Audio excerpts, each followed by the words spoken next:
지난주 아마게돈이라는 표현까지 사용해가며 러시아가 핵사용을 하지 않을까 전 세계는 불안에 떨어야 했습니다.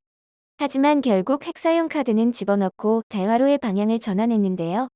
우크라이나의 크림반도 공습 이후 보복적으로 우크라이나 일대를 포격하고 있지만 러시아의 최강이라던 수호이 30 전투기는 휴대용 대공 미사일에 피격되는가 하면 쏘았던 미사일은 절반이 격추되는 등 오히려 푸틴의 자존심만 깎이는 결과를 초래했습니다. 그 와중에 800억이 18분 만에 공중분해됐다고 하는데 자세히 알아보겠습니다. 러시아의 우크라이나 주요 도시에 대한 무차별 공습이 잦아든 12일, 우크라이나군이 남부 헤르손주에서 5개 마을을 되찾았습니다. 러시아군은 동부 돈바스의 도네츠크주 중부 지역에서 지상군 공격을 강화했는데요. 우크라이나군은 이날 드니프로강 북쪽에 위치한 노보그리고리우카, 노바카면카 등 헤르손주, 북동부 지역 5개 마을을 러시아군으로부터 되찾았다고 영국 일간지 가디언이 보도했습니다. 헤르손주는 지난 5일 러시아가 자국 영토로 병합하는 절차를 모두 마친 곳인데요. 우크라이나군은 올 여름부터 헤르손주의 북서부 지역에 대한 공세를 강화하면서 이 지역 최대 도시인 헤르손시를 고립시키는 데 집중해왔습니다. 러시아군은 동부 도네츠크주 중북부에 위치한 바흐무트와 아우디이우카 주변의 지상군을 집중하고 우크라이나군과 싸우고 있습니다. 파울로 도네츠크주 주지사는 러시아군이 이날 아우디우카 중앙시장을 공격해 적어도 7명이 숨지고 8명이 다쳤다고 밝혔는데요. 그는 시장이 많은 사람으로 분주한 시간에 러시아군이 포격을 했다면서 이는 군사 논리가 결여된 공격이라고 강력 비판했습니다. 러시아군은 헤르손주 서쪽 흑해 인근 도시 미콜라이우에도 미사일 공격을 벌여 5층짜리 주거용 건물의 위쪽 2개 층이 완전히 파괴됐다고 현지 정부 관계자가 밝혔습니다. 지난 11일과 12일 러시아군이 공습을 가한 에너지 기반 시설은 전체의 30%에 달한 것으로 집계됐다고 우크라이나 에너지부가 밝혔습니다. 이번 러시아 공습 여파로 유럽 최대 규모인 자포리 자원전에 대한 외부 전력 공급이 한때 끊겼다고 AP통신이 전했습니다.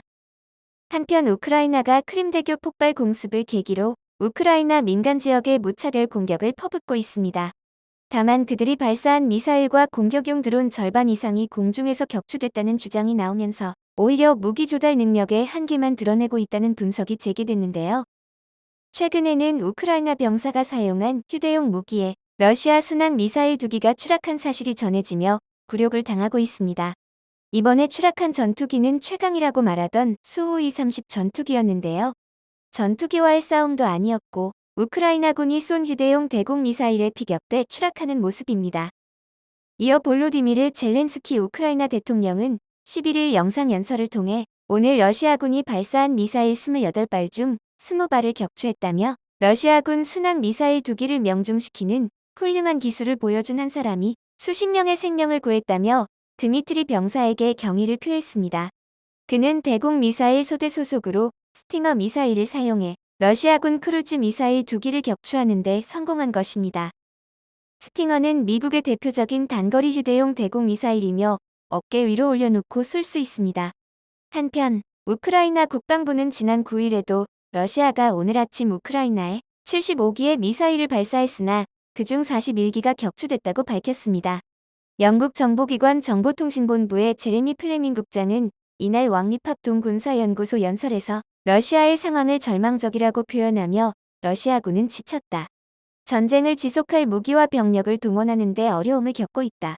죄수를 투입하는 등 수십만 명의 경험 없는 사람을 동원하는 것은 그들의 악화된 상태를 말해준다고 진단했습니다.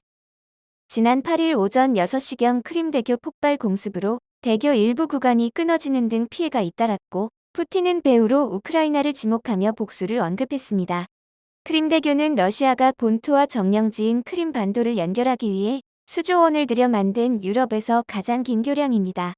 러시아 본토를 잇는 핵심 보급로로서 러시아에게 있어 전술적, 경제적 가치가 매우 높은 곳입니다. 이런 가치가 높은 곳이 공습을 당해 실행한 그 복수가 바로 우크라이나 수도 키이우 지역과 여러 곳의 미사일 공습을 감행했으며 이번 크림반도 폭발 용의자 8명을 체포했는데 그중 러시아인이 5명이 포함되어 있어 푸틴의 자존심만 깎이는 결과를 초래한 것입니다. 그런데 푸틴의 굴욕은 여기서 끝이 아니었습니다. 12일 우크라이나군이 단 18분 만에 러시아 군용 헬리콥터 4대를 격추했다고 뉴욕포스트 등 외신이 보도한 것입니다. 우크라이나 국방부와 공군은 SNS를 통해 러시아군의 헬기 4대가 우크라이나 남부 지역에서 대공 미사일 부대에 의해 격추됐다고 밝혔습니다. 격추된 러시아군 소속 헬기는 카모프 52 엘리게이터 모델로 추측되며 러시아 카모프사가 만든 카모프 52 엘리게이터는 한 대당 최소 200억 원이 넘는 고가의 첨단 무기입니다. 카모프 52 엘리게이터는 현존 공격 헬기 중 유일하게 동축 회전익 방식을 사용하는 데다 레이더 경보 장치는 물론 로켓탄과 대전차 미사일, 공대공 공대지 미사일까지 장착할 수 있습니다. 우크라이나군은 12일 오전에 성공적인 공습이 이뤄졌다면서 격추된 헬리콥터 한 대는 동부 지역에 떨어졌고 나머지는 러시아 전선 뒤편으로 추락했다고 설명했습니다. 러시아군은 이와 관련한 공식 입장을 밝히지 않고 있는 가운데 이번 전쟁에서 고가의 카모프 52가 손실된 것은 이번이 처음이 아닙니다.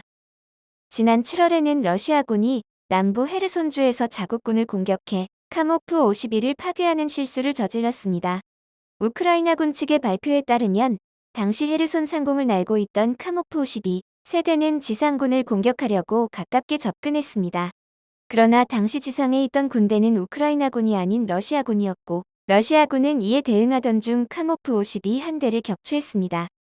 우크라이나 육군 총참모부의 최근 분석에 따르면 러시아는 이번 전쟁에서 총 235대의 군용 헬리콥터와 병사 6만 3,380여 명, 탱크 2,505대, 장갑차 5,181대, 로켓 355대 등을 잃었다고 밝혔습니다. 이렇듯 러시아는 계속되는 작전 실패와 우크라이나군의 반격으로 수세에 몰리는 한편 EU연합은 러시아 원유 가격 상한제에 성명했고 유엔 본부에서 열린 긴급특별총회에서 우크라이나 영토에 대한 러시아의 불법적 병합 시도를 규탄하는 결의가 찬성 143표의 압도적인 지지로 채택됐습니다. 결의안 공동 제안국으로 참여한 한국과 유럽, 일본, 미국 등이 일제히 찬성표를 던진 반면 러시아와 북한, 벨라루스, 니카라과, 시리아만 반대표를 행사했습니다. 러시아의 우방국이라 생각했던 중국과 인도, 파키스탄 등은 기권표를 던졌는데요. 결의 채택에 따라 국제무대에서 러시아를 더욱 고립시키고 외교적 압박 수위가 높아질 것으로 전망하고 있습니다. 이렇듯 국제적으로 궁지에 몰린 푸틴이 손상 안 된 노르트스트림 가스관으로 유럽의 가스 공급이 가능하다며 자국에 대한 제재 해제를 촉구했습니다. 주요 외신에 따르면 푸틴은 모스크바에서 열린 러시아 에너지 주간 포럼에서 노르트스트림2를 통해 유럽의 가스 공급을 재개할 준비가 돼 있다며 한계는 가스 공급을 위한 압력을 유지하고 있는 것으로 보이며 해당 관의 공급 용량은 연간 270억 세제곱미터 규모라고 밝혔습니다. 이어 그는 공은 유럽연합 쪽 코트에 있다며 EU가 원한다면 뚜껑을 열기만 하면 된다고 말했는데요. 공급되는 가스를 흑해 방면으로 돌림으로써 튀르키예를 유럽에 대한 가스 공급 허브로 만들 수 있다는 제안까지 내놨습니다. 이날 푸틴 대통령이 돌연 공급 재개 의사를 밝힌 것에 대해 외신들은 올겨울 에너지 무기와 카드를 손에 쥐고 있으려는 의도라고 평가했습니다. 에너지 수요가 최고조에 달하는 한 겨울에 러시아가 지난 8월과 마찬가지로 일방적으로 가스 공급을 중단하면 막대한 피해를 입게 됩니다. 아울러 완공 후 한 번도 사용하지 않은 노르트스트림2 가동을 유도하기 위한 전략이라는 해석도 나오고 있습니다.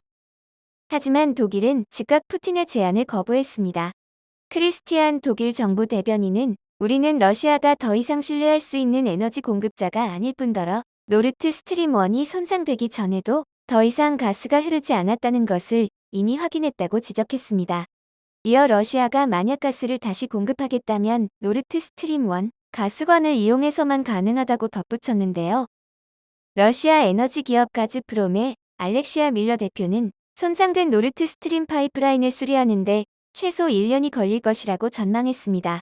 그는 유럽이 현재 가스 저장 용량을 기준으로 겨울을 살아남을 것이라는 보장이 없다고 덧붙였는데 전쟁의 장기화로 자금난의 휘청이는 러시아가 또다시 에너지 카드를 꺼내놓은 것이라 볼 수 있습니다. 옛 소련 부활을 꿈꾸다가 고립되어가는 푸틴. 이제는 핵카드 사용도 집어넣고 우크라이나와 미국 등 대화를 먼저 제안하는 모습입니다. 서방의 무기 지원도 더욱 가속화하고 있어 러시아의 승리는 없다고 봐도 무방한데요. 세계 경제가 혼란이 계속되고 경기 침체가 계속되는 가운데 하루빨리 전쟁을 끝내고 다시 평화를 되찾았으면 좋겠습니다.